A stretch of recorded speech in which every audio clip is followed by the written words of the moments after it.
We are serving our school district by hosting 8th graders from all 5 of our middle schools and also in our community with St. James 8th graders. But what's going on today is we're day 3 of our 8th grade tours, and they are visiting EC3 before they do one-to-one scheduling at their school. And one-to-one scheduling means someone from their high school will sit with them in January, February, maybe even March to help them pick their high school classes. So what they're doing today is they are taking a tour of EC3 where they will make 11 stops in our building to see all of the different options and pathways that we offer through EC3. So the Academy is a prestigious program offered to Hardin County School juniors where students can take dual credit courses so they'll count towards your high school degree and a college degree. 70 to 100 students from Central, John, and North are selected. Students not only acquire a high school diploma, they can also graduate with an associate's degree. So dual credit classes, like I kind of already explained, are your classes like, math, English, history, and they count towards high school and towards college. So in order to be eligible, you have to have taken geometry and algebra 2 before your junior year of high school. You have to take the ACT before your junior year, and there's benchmarks you have to meet. You have to get an 18 in English, 19 in math, and a 20 in reading, and you have to have a minimum of a 3.0 GPA. So there are plenty of benefits to being in the program. Of course, the dual credit courses, and the classes are also a lot smaller. So instead of having like 30 kids in one class, it's going to be like 20, maybe even less than that, depending on the class. Tuition is discounted, so normally at a college you'd be paying one price, but it's going to be a lot less here. You can earn at least 60 credit hours for college doing this program while you're in high school. This is the aviation pathway at EC3. It's mostly a drone-related course where you learn about the different various regulations and laws that cover flying drones out in the public. And for commercial use, by taking this course, your junior year, you will receive a certificate that kind of looks like a driver's license, except this lets it allows you to get employment for flying drones legally. If you choose to go beyond your junior year and take the class again your senior year, you will receive 6 credit hours of college credit from EKU. Freshman and sophomore years will be mostly a mix of science and history classes, because you look at the historical figures in aviation and the scientific principles that keep the drones and stuff in the air. Junior year, you look a lot at the regulations on drones, so that way you can take the test. One of the biggest things you'll be looking at consistently up until your junior year is this map. It's the same map that pilots use to get around, so if you're looking at going to be a pilot after high school, this class will help you, because a lot of the regulations on drones are similar to that on airplanes. It's just the difference of how big the thing you're flying is. So once you get certified, your junior year, a majority of the last 4 weeks of the class are spent outside practicing flying the drones. The different drones we have range anywhere from these little Tello drones that you can fly inside with your phone to our biggest one is the DJI Phantom. All of our big drones are DJI because they're the nicest ones you can buy. Our newest one is the DJI Avata, which is you use the goggles and you can see what the drone sees to fly it. This one also has a funky controller. It's like a airplane yoke. Your senior year, you take the 2 courses from EKU. The first one is aviation history, which is a really easy course. It's online, and it's basically a repeat of your freshman and sophomore year because it's aviation history. You just go a little bit more in depth on the names and the business side instead of the science side. And then the second EKU course is just about drones in general. They just got done sweeping in here. They all sweeped out their booths, which are these little blue boxes all over the room with the numbers. Everyone gets a booth eventually. You don't get them right away because you don't start in the booths. You start over here at the cutting torch system. You're there for about a month. You'll learn how to cut in a straight line. That transfers to welding because then you can weld in a straight line. Hopefully. I say hopefully because it's more than just going in a straight line sometimes, so you know. Sometimes you're doing circles, sometimes it's a back and forth pattern. Very rarely is it just straight lines, I promise you. So it is not that boring. It is a lot more involved than you think. Along with the cutting torches, we also have mobile cutting stations. Those are these carts with the big old tanks on them around this half of the room beside our tables. That big old red thing is actually a welding table because we don't have enough booths for how many kids we want this class. We had to deny about, I don't know, 100 or so some odd kids from welding this year just because we don't have the space for them. We have 16 booths. In those booths, there are individual welders for everyone. This is one of the new welders. Not all of them will look like this. These welders are capable of stick, MIG, and TIG, and that is everything you will need to know. Everything beyond that is a specialized welding that you learn at either a proper Vo-Tech college building or a real four-year college that you did a degree for. In those booths, there are also individual hoods, the little black helmets that you see along all of them. Underneath those hoods, there are gloves. We have nice new gloves. The gloves are very nice because they go along with safety to keep your fingers safe from all the hot metals, the possible sunburn that comes and is involved with welding, which is why we all wear long sleeves, and boots, denim jeans, either long sleeve cotton shirts, long sleeve cotton hoodies, or the green denim jackets like that one over there on booth 3. There is a circular bender over there that's for making things into circles. It can do up to like 1.25 inch thick steel, which is crazy to think about. There's another one over there. That big gray thing, that there is a bandsaw. That's a nice one. It is old, but I guarantee you it is still wonderful to use. It is pain-free as long as you pay attention and you listen to instructions. There is also another bandsaw over there. It is yellow. That is brand new. We got that last trimester, I believe, maybe the trimester before. That one is super nice. It runs super smooth. It cuts amazingly. We also have here this big old green thing that says Piranha on it. That is an Ironworks tool. It is not a cutter or a bender. It does have bending capabilities. That is not its primary purpose. It is actually a shearing tool. So it does not cut metal. It presses on it hard enough that it just snaps because metal is rigid. It does not bend. It is not flexible unless you get it hot. So that doesn't technically cut anything. You'll also notice on all of these tools are a bunch of big stickers that say danger. And also they have pictures that should probably indicate to keep your fingers away from them. Have a scrap trailer full of scrap that will you use for the majority of your basic welding experience during your sophomore year. And then junior, you have stick. Senior, you have TIG and MIG. In this class, you can get certified in MIG and TIG welding. We have some students doing that now. We have some who will do it later, some who will do it next year. There's always people satisfying. There's always people learning in this room. More importantly, there's always people being safe. Safety. I cannot stress that enough. What we do, we are a cinematography and videography pathway. So we deal primarily with cameras, right? So you can kind of see some of that stuff even behind you there. I didn't pull one up here. The gentleman that's over here by the green screen, he is filming. He's one of our interns that's here today to help film this for our district channel, HCEC-TV. So he goes out.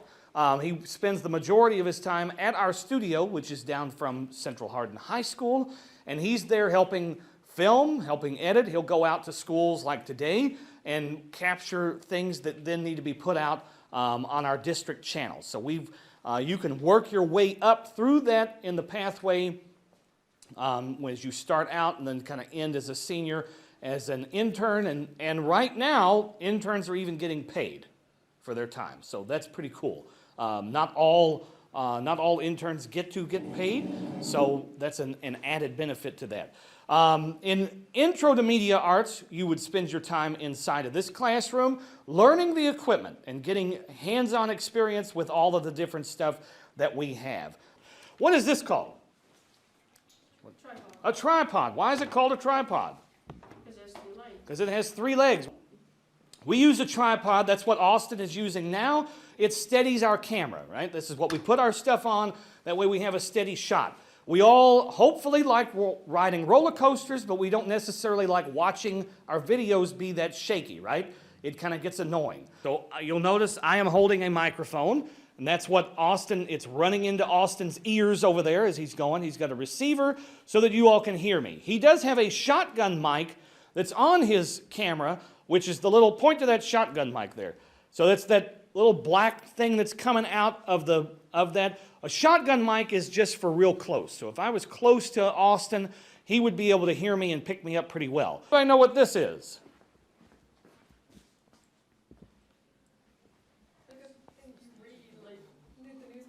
A thing that you read, a thing that the news people read, yes. So this is a teleprompter. This is what they use. They put their script on it. That way they know what they're saying, right? And they say it in a rhythm, or at least with a certain speed. So you've got somebody off to the side who is running the teleprompter. They would be back here. What's this green thing behind Austin here, hanging on the wall? Green screen.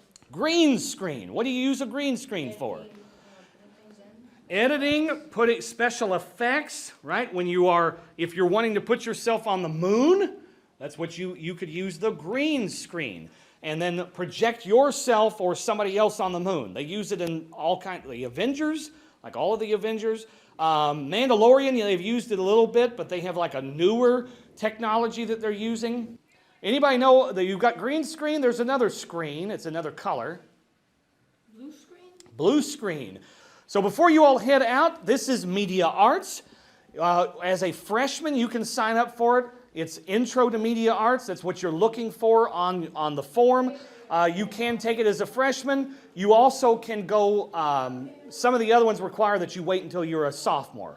The first I'm going to start with is the classes we do here. We do AP Computer Science Principles, which it seems threatening with AP in front of it. You know, college level courses usually are super hard and are encouraged with a lot of homework, but this isn't one of those. It doesn't have a whole lot of homework in it.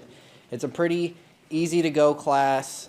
It doesn't have a lot of, it doesn't have a lot of homework, like I said, and it's most of the work's in person in class. So it's pretty easy if you just maintain with your work.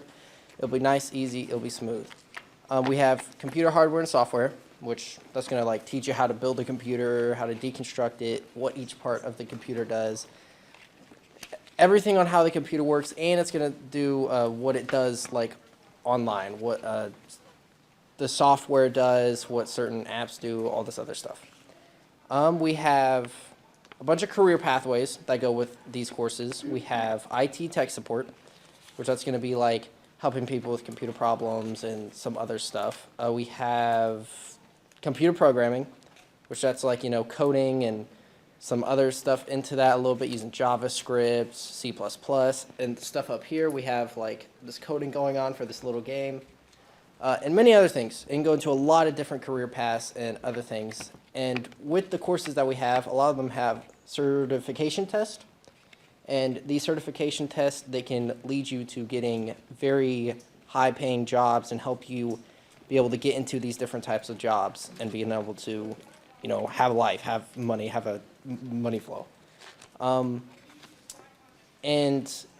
it's also very good for a lot of minorities and women to take this class, as a lot of the times a lot of industries are looking to broaden their careers and the people that are in their careers.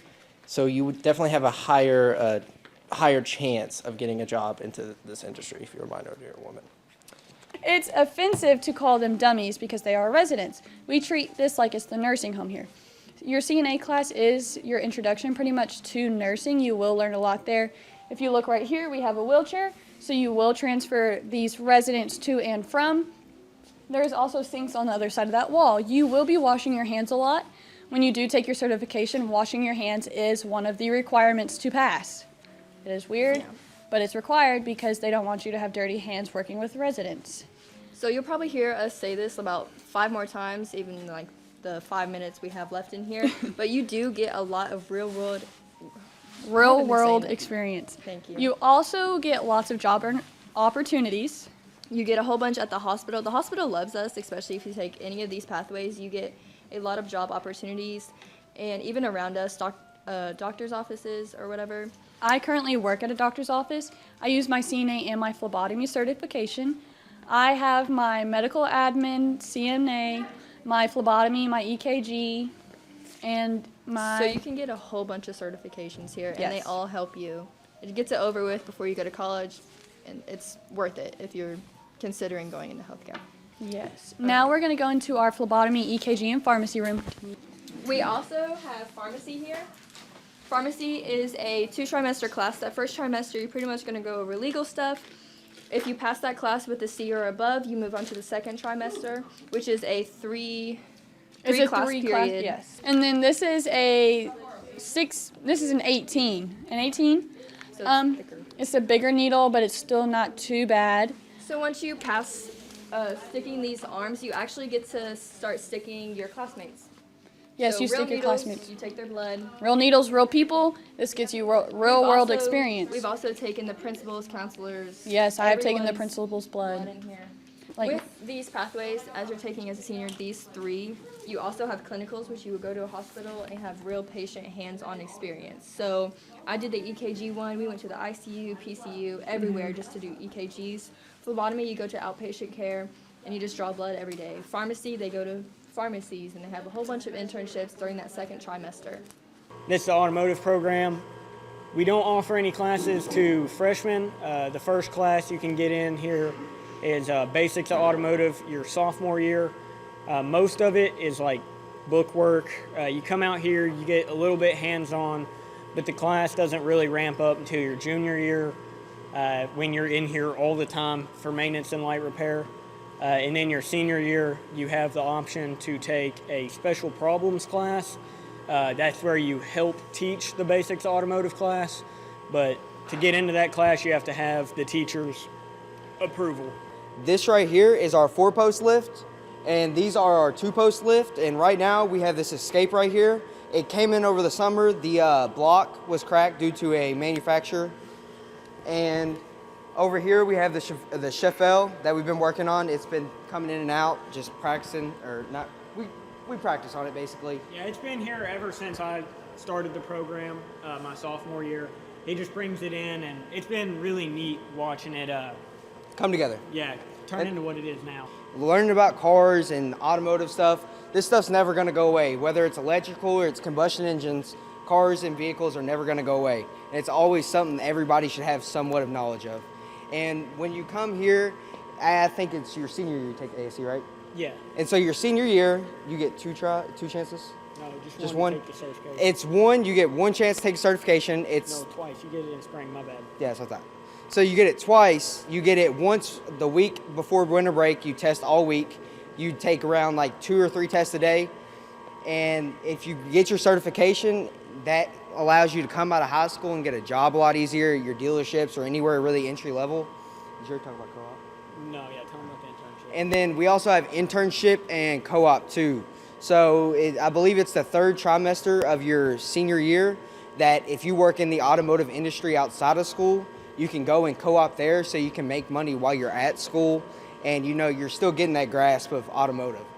And then also we have a thing with SWOPE. It's an internship. You don't come to school. You go straight to SWOPE as if you're going to school. You're marked present here. It's like you're at school, except you're there making money. You're at the dealership learning everything you learned here. You're just applying at the dealership basically. Internships usually you're like last program within culinary arts. You usually help out Ramsey. You're like his right-hand wing. Usually you'll be here for about half the day and then you go to work afterwards, or you just help around the kitchen if he needs really any help with any programs and whatnot. There's different courses and everything. You have your intro, which usually you start off with. You're going to be over in that classroom over there with Chef Lowe. It's across the hallway. You don't have to worry about it. There's part 1 and then part 2, and then you have your internship, which is the final part. Usually you can start from your freshman year and you can make your way up, or you can start your sophomore year, as long as you get everything completed within that pathway. You have certain requirements within the class, just learning basic food safety, your knife cuts, bacteria, just to help around in the kitchen and everything, basic knowledge skills and whatnot. Take a lot of notes from that. Right here's the chef's table. Every time you walk in, you're gonna see chef sitting there. Right here, you're gonna have your spices right here. That's your hand washing sink. You guys are always gonna come in here, wash your hands. Over here is the child nutrition. This is where your lunch made, your breakfast. Whatever time of day you come in here, you eat. They gonna cook it for you. I appreciate these ladies over here. Anyways, come on over here. Right here, these are dry measuring cups, and these are what you bake with. Like, these are mostly baking, and right here you got flour, sugar, all that. Oh, you gonna come over here, right here, and you're gonna see a whole lot of cutting boards because they're drying because we washed them. 3-compartment sink, you gonna wash, rinse, sanitize. Pretty easy, right? I hope all y'all know how to wash dishes. You're gonna be doing it a lot. Anyways, over here, a whole bunch of stoves. And you turn the knob, the flame come up. This is the dishwasher. Anything you don't put in a dishwasher, you're gonna have to hand wash over there. You got pans hanging up. This is your prep table right here. You prep it's a prep table. Y'all know what y'all do on a prep table, right? Yeah, you prep your food. Anyways, this is storage for utensils. You got bowls. You got, what are those called? Liquid stuff? Liquid measuring cups. Yeah, liquid measuring cups, and you see those pans and stuff over there, These are our baking utensils and everything. We usually have a lot of orders with like cupcakes or like we have wedding events and everything for our caterings. We usually use a lot of this stuff for us. If we're doing like breads and whatnot, we'll just use active yeast and everything, and we'll use our basic bowls and everything from down below. This is our biggest mixer. We usually use that for like huge orders. Like like a lot of events. Like if we are booked like a lot throughout the week and everything, we usually use that. We're gonna move down. This is our pots and everything that we have. This is our deli slicer. We usually put our meats through there to grind them up and everything. We're gonna move down through this way. We hold our knives up here. They're magnetic. They just dry off and everything. We don't have we don't have them all up there right now and everything. And then down here we have a raw meat cooler. We usually keep a lot of our meats in here right now, but it's the end of the week, so we don't really have anything with us. This is our proto sink. We usually wash our vegetables up in here. If we have pasta or potatoes, usually drain them out through this area and everything. You don't wash your hands in here. The white sink's over there, and right over here, we usually only use that for our hands. Don't use this sink or the 3-compartment sink for your hands. And then we have our leftover cooler over here. We usually keep our sauces, vegetables, anything that we've already used before within the kitchen and whatnot. This pathway has 4 classes. You will take the Intro to Criminal Justice, you will take Corrections, Law Enforcement, and Investigations. Investigations is only a class you can take as a senior. Does anybody in here like to play Minecraft? Okay. If you guys decide to take this pathway in your Corrections class, you will build a prison in Minecraft, and this is one of our classmates' prisons right here. In Corrections, you'll learn all about the prison system, how it works, and what's going on inside of a prison system, and who works in there. There are 3 different types of prisons. You have a minimum, a medium, and a maximum. A minimum prison are where they keep people who commit white-collar crimes. Those are small, petty crimes like fraud, not paying parking tickets over time, paying bills, or a tax. And medium security prisons, those are where you keep the recurring offenders with small drug crimes, with felonies and misdemeanors. Now, your maximum security prisons, those are where you keep your most violent offenders. You'll find serial killers in here, terrorists, murderers in general. Anything you think of a horrible crime, you'll find anybody in there. That's where they kept Jeffrey Dahmer, Charles Manson were held in maximum security prisons. In the Intro to Criminal Justice, you learn about the basic terminology about the class and the pathway. You learn all the terms used, all the crimes, everything about that. You also learn basic landmark cases such as Miranda v. Arizona, Mapp v. Ohio, and you get a feeling of what the whole pathway is like. In the law enforcement class, you learn about policing, what they can and can't do, your rights, and everybody's rights for real. And you also learn about the 4th and 5th Amendment. The 4th Amendment being unreasonable searches and seizures, and the 5th Amendment being able to protect yourself against self-incrimination and double jeopardy. In this class, you will learn a lot about what goes on in people's head, what happens, the sociology and the psychological part of people committing crimes, why they commit crimes, why they take drugs, how drugs can influence crime. In order to take classes here, you're required to take 2 years of engineering at your home high school. Who likes being creative, building stuff, like Legos, maybe on Minecraft? Okay, so engineering is like a mix of all those things combined. Now, I went to Central, so your teacher will be Mr. Pike. There you just need to have a basic understanding of math and science. There you'll learn the design process, which is up right there behind you. There you'll just learn how to apply that to problem solving and just use it overall your engineering career. A big project that you guys will do is learning how to 3D model, CAD, and design online on the computer. The last project that you guys will do at the end of the year will be learning how to build a train, but also making it move on train tracks. Your sophomore year, you guys will have a lot of more projects, do a lot of hands-on work. The first project that you guys will probably do is learning how to wire circuit boards and breadboards. So they look like that. The whole goal for the wired one is to make sure that the lights turn on. So if it doesn't work, you guys will have to rewire it and find the problem. The second biggest project that you guys will do is design and build a balsa wood bridge. So basically you guys will take pieces of thin balsa wood, cut them up, glue them together, and make a bridge. And whichever bridge weighs the less and holds the most weight will win. The last project that you guys will do is making a marble sorter. So it's out of this type of material, and you guys need to learn how to program, design, and build it. So it has to be fully automatic. You guys cannot touch it. You guys can't do anything to it. It has to just run by itself and sort different types of marbles. And your junior year, you guys will be here. Junior year is like a mix of freshman and sophomore combined. The first trimester that you guys are here, you'll focus more on the introduction to what you guys are going to be doing. You'll focus a lot more on CAD and design just because that's going to prepare you for your Autodesk certification inventor test. There, that just proves that you're certified through EC3. You'll get your picture on the wall, and most importantly, you guys will get a medallion when you graduate. Now, the second half of the trimester, you guys will focus more on projects, do a lot more hands-on work. You guys will continue doing the circuit boards, but most importantly, you guys will learn how to solder. So you guys will take this type of thingy, and you guys will solder the back of a circuit board. And so the front should look like this, and the whole goal is to make sure that the lights and the buttons work. If it doesn't, you guys have to unsolder that, which it's not really fun. All right, so I'm in Capstone. That's what this class is. It's EDD, Engineering Design Development. We use the design process, and for the design process, you have to define a problem. So we're looking for a problem. One of the problems that we were looking into were furniture messing up hardwood, and also it's kind of hard to move in carpet. So we were trying to come up with a solution, and one of the solutions we made was to make a omnidirectional wheel, and it's covered in rubber to prevent scratches on the hardwood floors, and it's also a lot easier to move in carpet, so that was one of the solutions. So your senior year, you guys are required to take a capstone class to finish off your engineering. You guys also have the choice to take an additional mechanical, electrical, or civil engineering class just to further your knowledge in that type of field. A great alternative to taking the capstone class is to co-op. I'm doing that right now. I'm co-oping through Matulsa. What's so great about that is that my co-op, it counts for my capstone class. So I don't have to be here at all.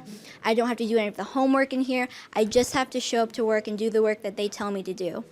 And what's really great about co-oping through there too is because my schedule is a lot more free than my other friends who work. So while other people work at Walmart or TJ Maxx, they have to work from like 5 to 11 at night. They have practice, so their schedule is really busy. I only have to work during the week. I get my weekends off. I only have to work during school hours. I get my breaks off when regular school has breaks. I don't have to work holidays. It's really beneficial, but also because I'm getting the work experience I need. I'm working on my soft skills. I'm working on my communication skills and my team skills, which that's all what colleges will look for in the future, and they're just lifelong skills you're going to end up needing.